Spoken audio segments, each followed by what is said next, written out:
ខ្មែរថៃបន្តកែសម្រួលយុទ្ធឧបករណ៍អាវុធធុនធ្ងន់និងឧបករណ៍បំផ្លិចបំផ្លាញធុនធ្ងន់នៅរសៀលថ្ងៃទី31ខែតុលាឆ្នាំ2025នេះនៅច្រកព្រំដែនអូស្មាច់ខេត្តឧត្តរមានជ័យយោធាភូមិភាគទី4កម្ពុជានិងកងទ័ពភូមិភាគទី2ថៃបានរៀបចំកិច្ចប្រជុំពិសេសនៃគណៈកម្មាធិការព្រំដែនថ្នាក់យោធាភូមិភាគកម្ពុជាថៃ ORBC សម្រាប់ពិភាក្សាលើការកែសម្រួលអាវុធនិងយុទ្ធោបករណ៍បំផ្លិចបំផ្លាញធុនធ្ងន់បន្ទាប់ពីកិច្ចប្រជុំពិសេសក្រុមលេខាធិការស្ថាននៃគណៈកម្មាធិការព្រំដែនថ្នាក់យោធាភូមិភាគកម្ពុជាថៃ ORBC កាលពីព្រឹកមិញនេះ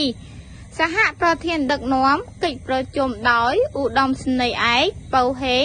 មេបញ្ជាការយោធាភូមិភាគទី4កម្ពុជា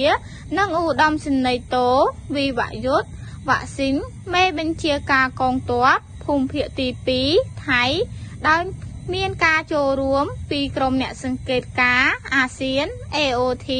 ប្រចាំនៅប្រទេសកម្ពុជានិងប្រចាំនៅប្រទេសថៃដើម្បីតាមដានផ្ទៀងផ្ទាត់និងធានាការអនុវត្តបទឈប់បាញ់ឲ្យបានពេញលេញភាពត្រឹមត្រូវនិងមានប្រសិទ្ធភាពភាគីទាំងពីរបានពិភាក្សានិងឯកភាពគ្នាលើផែនការជាក់លាក់ក្នុងការសម្រួលយុទ្ធោបករណ៍និងអាវុធធុនធ្ងន់របស់ភាគីទាំងសងខាងជាជំហាននិងតាមលំដាប់កាលនៅក្រោមការសង្កេតនិងការផ្ទៀងផ្ទាត់របស់ AOT សម្ដៅរួមគ្នាកាត់បន្ថយភាពតានតឹងផ្នែកយោធាកិច្ចប្រជុំនេះត្រូវបានបញ្ចប់នៅវេលាម៉ោង